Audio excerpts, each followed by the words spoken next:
Every beautiful woman has a day when we're not feeling as confident as we usually do, or we're not enjoying our beauty as much as we usually do. And this video is full of tips that help to reconnect us with our pretty girl energy and get rid of those yucky feelings. So if you're a beautiful woman and you want to be pretty and as full of yourself as the haters say that we are, keep listening. These are my unique personal tips, and none of them are going to be get 7 hours of sleep and eat healthy and work out 3 times a week. Like, no. Okay, this is for the girls that are already doing that, have already done that. They already have a healthy lifestyle. Implement it. Like, if you have not even gotten that far, I don't even know what to tell you, because I don't think that should be revolutionary advice. Like, simply taking care of yourself and taking care of your health, it should not be revolutionary advice. Like, it's 2026. Like, we know that eating healthy and moving our bodies and sleep and drinking water is important. So none of these tips are going to be that, okay? This is for the girls that already do that. My first tip is hella random, but it's to get your hair done. Get your hair done, or do it in a different style. I was feeling a little bit like meh with myself a couple days ago, and I could not figure out why, because like my body looks good. Like, why do I feel when I look in the mirror? And I literally realized it's because I hadn't washed my hair in 2 weeks. Like, I don't know why I couldn't just pinpoint that, okay? But yeah, anyway, like, so don't be like me, get your hair done and then see how you feel. Or do your hair in a different style and then see how you feel, because maybe it's not your body, maybe it's not your face, maybe you just need to get your hair done, babe. Once I did that, I was like, oh, okay, there she is, she's back. My second tip is just coming to terms with this realization. Every beautiful woman has at some point felt self-doubt or body insecurity, and that is just because we live in this crazy patriarchal and capitalist society that is constantly trying to convince women that we're not the bad bitches that we are. Like, it's that simple. Our insecurities are making somebody very rich, and that's why these messages are constantly pushed in the media, and new insecurities are created all the time. They have nothing to do with your beautiful, perfect self, and everything to do with someone just trying to be extra greedy at the expense of your confidence. We're no longer falling for the BS. And these tips help us to take our beauty narrative and make it what we want it to be. And I will say just a little bit about my body. I have been an extra small for I had been an extra small for the majority of my life. Then I was a medium for a while. Then I was a large for a long time. For a couple years, I was just going back between large and medium, and just kind of doing that. And then for a hot second, I was an extra large, and I did not like that. But I have just lost so much weight, and right now I say I'm a medium. And the reason I say that, first of all, I am a size bigger on the bottom than the top. So right now I wear a medium and a small in tops. That's why I say medium, because I wear a small and a medium.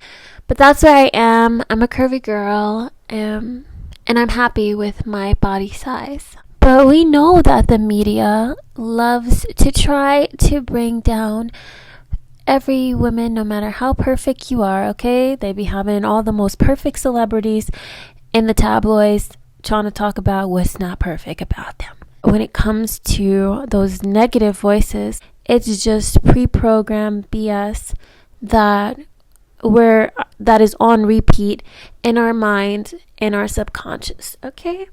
But what do you do when the self-talk is true? When you're looking in the mirror and you're saying, I'm fat. Your mind is saying you're fat and you actually do need to lose some weight. Or you're looking in the mirror and your mind is saying, dang, you look tired. Because you've got these huge eye bags and you've been out, up late the past few nights.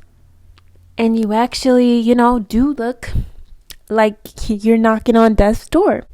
What I did that made the biggest, most impactful difference to my confidence at these moments was I learned how to effectively dialogue with myself, with my body, with my thoughts. This is my third tip. Let me explain. This is not like saying affirmations, because something that I always hated because it never worked for me, and I could not understand how in the heck of it worked for people. But you hear this all the time. It's people talking about, oh, say affirmations in the mirror. Say affirmations in the mirror. Put sticky notes. Even my therapist said that one time to me. This was years ago.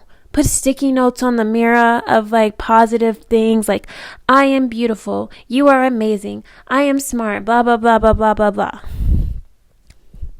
Bro, it never worked for me, okay? Never, ever, ever, ever, not even almost. I just felt stupid.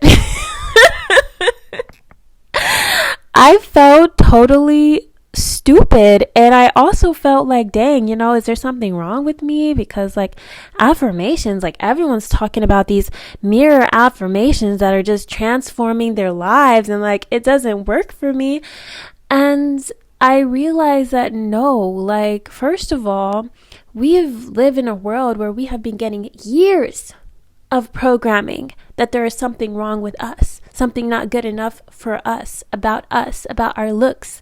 So why in the heck of it would I expect that sticking a couple sticky notes on the mirror, having, 2 minutes every day where I'm staring in the mirror and saying I'm beautiful, is going to outweigh these years of negative self-talk, is going to outweigh all of these commercials that you're constantly seeing that like you need to correct this or fix that or change this. Like, why would I expect that to combat all of that? Like, if it worked for you, I love that for you. That is so wonderful because it is such a simple thing to do. So if affirmations work for you, I love that for you. But they never worked for me. And so let me tell you what I do instead. Well, I will say now that I'm in a better place. I actually naturally kind of talk to my body kindly. But like, let me tell you how I got here. I just dialogue with my body. So let's say, like, I'm going to talk about when I was fat, because that was an experience. But when I would wake up and look in the mirror and think like, dang, I look fat today, I wouldn't just stop and let that be the thought. No, that message is not winning, because if that message is winning, then guess what? I'm going back to bed. I ain't going nowhere if I feel fat and unattractive, So if I woke up and I said to myself, and I thought to myself, dang, I look fat today, I started responding to that thought. Like, okay, yes, I look fat today, but my hair looks good. My hair looks cute. Yes, I look fat today, but my outfit is nice. I like this outfit. I like this color. If my body's telling me you look fat, my self-talk would be, okay, but I'm a little bit smaller than a month ago. I may be fat right now, but I'm smaller than a month ago. I may be fat right now, but I've been taking really good care of myself. I may be fat right now, but I'm making really good progress. Any kind of response to that thought in your mind that is more positive is going to be really healing. Even when I was fat, I was still cute. Like that is true. I'm just being honest. Even though I don't feel super attractive, I am a cute fatty. Like, I literally look at videos from that time and I'm like, you know what? I really did not like being in that body, but it wasn't that bad. She was looking kind of juicy. She was looking kind of, like it it was not as bad as it felt at the time. Like, and I don't even think it felt that bad overall for me. Cause some days I just felt extra juicy. I'll be honest. I was just like, okay, whatever. And I was working on myself. And then other days it would be like, oh no, like I'm so fat and this is just terrible and the whole world is falling apart because I've got all these extra pounds on me, and it's just like not even that serious. Like, so I would just speak dialogue with my body, whatever I could say to respond to that negative thought, I would say it. And often, if I thought, oh, you look fat today, then I'm thinking, but my hair looks cute. Or I would think, oh, you look fat today, but I'm still a cutie. Oh, I look fat today, but my ass is fatter. Okay, oh, you look fat today, but my booty is popping. Like, it works. I'm just saying it works. And it just allows your psyche to not rest and be defeated by that thought. It allows you to help to shift your focus to something that's a little bit more positive. I feel like this idea is a more effective way of speaking kindly to your body. It just makes a little bit more sense and is easier to do than affirmations, which you can't really feel. You can't bring it, you can't bring that affirmation into reality all the time, but you can absolutely look at what is concrete, what is right in front of you, and then give that as a response and bring yourself into a more balanced state of mind and also emotional well-being. And then I will say, just with like having a conversation with my body, I regularly gas myself up when I do look gorgeous. Like, honey, when I tell you guys, it is hard for me, so difficult for me to leave the house after I get cute and dolled up because I am obsessed. I am obsessed with my own reflection in the mirror. Like, it is embarrassing how obsessed I am, because I'm like, oh my goodness, she is looking like a goddess. She is looking like she is getting everything she wants today. Like, I am just enamored, honestly, just enamored with myself. So speaking really kindly to yourself and just hyping yourself up and not being humble at all when you're feeling really beautiful is also a great practice. I actually do that like every morning these days, where I sleep naked, and so then I go and I look in the mirror at myself naked, and then I say, hey gorgeous, hey sexy, good morning beautiful, whatever, because that's how I feel. I feel, ready to take on the day. But I will say, to kind of get there, to kind of get to that space, you got to start somewhere. Hope these tips help somebody out there. I'm going to be doing a part 2 to this video. Thanks so much for coming and speaking with me all about the good, the bad, and the pretty.